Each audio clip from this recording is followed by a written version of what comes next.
Jon Rahm was already a star before his four-shot victory at the 2023 Masters, but the 28-year-old's second major title put him in good company joining golf's most elite club. Rahm has been one of the best golfers on tour in recent years and has had plenty of time in the spotlight, but there's a lot you might not know about him. Keeping that in mind, here are 10 things you need to know about Jon Rahm. Number 1. Jon Rahm credits the 1997 Ryder Cup at Valderrama for getting his family into golf. Rahm's father had never played golf or seen it in person until the Ryder Cup came to Spain in 1997 when Spain's golf hero Seve Ballesteros captained the team. Rahm says he started playing and got lessons when he was about 6 or 7 years old. Number 2. Among the other sports Jon Rahm tried as a kid, Kung Fu was actually one of his favorites. Rahm says he played several sports up until the age of 14, including soccer, canoeing, golf, and Kung Fu. Rahm was a fan of martial art movies as a kid, and when one of his friends started doing Kung Fu, he really got into it. Number 3. Jon Rahm was actually born with a club foot, and the fix was incredibly brutal. Because his foot was turned 90 degrees inward at birth, doctors had to break his ankle in order to fix it, which caused his leg to be shorter later in life. He shared more details at the 2021 Open Championship by saying, "When I was born, they basically relocated, pretty much broke every bone in the ankle, and I was casted within 20 minutes of being born from the knee down. Every week I had to go back to the hospital to get recasted, so from the knee down my leg didn't grow at the same rate, so I have very limited ankle mobility in my right leg. It's 1.5 centimeters shorter as well." Number 4. Rahm had never been to the United States and spoke almost no English before enrolling at Arizona State in the fall of 2012. Phil Mickelson's brother Tim was the Sun Devils men's golf coach at the time and recruited Rahm when he had very few offers on the table. Rahm had to rush to take the SATs and verify his qualifications before being eligible at Arizona State in the fall, just a few months after Mickelson contacted him.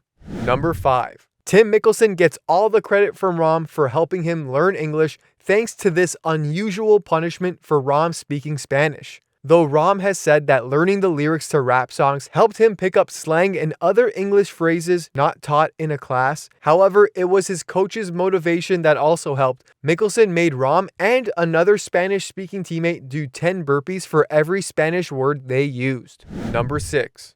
As a junior, Rahm earned a sponsor's invitation to the 2015 Waste Management Phoenix Open and finished tied for 5th. It was the first time since Chris Wood's tie for 5th at the 2008 Open Championship that an amateur finished tied for 5th or better in a PGA Tour event. And Rahm was just the second amateur to finish in the top 5 on tour since Justin Rose's tied for 4th at the 1998 Open. Number 7. Rahm became the first multiple-time winner of the Ben Hogan Award, which honors the best player in college golf. He also rose to the number 1 ranked spot on the world's amateur golf ranking, having tallied 11 tournament victories at Arizona State, the second most in school history, trailing only Phil Mickelson. Despite the success in pro events as an amateur, Rahm stayed 4 years at ASU as a promise to his parents. Following a tie for 23rd at the 2016 US Open, where he was the only amateur to make the cut, Rahm turned professional. In just 7 starts the rest of the 2016 season, he finished tied for 2nd at the RBC Canadian Open and tied for 3rd at the Quicken Loans and collected just a little more than $1 million in on-course earnings.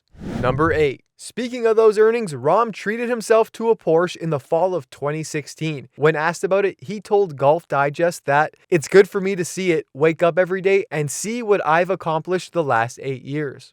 He has since added tens of millions of dollars in on-course earnings, so he can definitely afford a Jay Leno type of garage filled with all the cars he wants. His total on-course earnings on the PGA Tour are nearly $50 million, with the $3.24 million first place prize he earned at Augusta. Plus, he's also earned more than 20 million euros from his DP World Tour winnings. Number 9. Golf is a game that could really mess with your head, especially if you have a bad temper. Rahm has actually worked on his temper with a mental coach named Joseba Del Carmen, who used to be a bomb disposal expert. When asked about it, Rahm said, "I used to think that golf is my life, that it's who I am. Del Carmen was the first person to make me realize that it's not, and that golf and life are very similar. The happier I am in life, the better I'm going to play. But I'm much more interested in raising a family and being a good husband and father than I am in golf. Don't get me wrong, I want to be the best golfer I can be. If I had a gun to my head and had to choose between having only one or the other, I wouldn't pick golf. I hope people don't take that as me thinking I'd quit, but I choose my family every time." Rahm admits he hasn't fully conquered his temper issues, and actually, he no longer is concerned about it. In fact, after one of his wins in 2023, he admitted he's finally recognized that he plays his best when he releases his emotions with quick outbursts rather than keeping it all inside.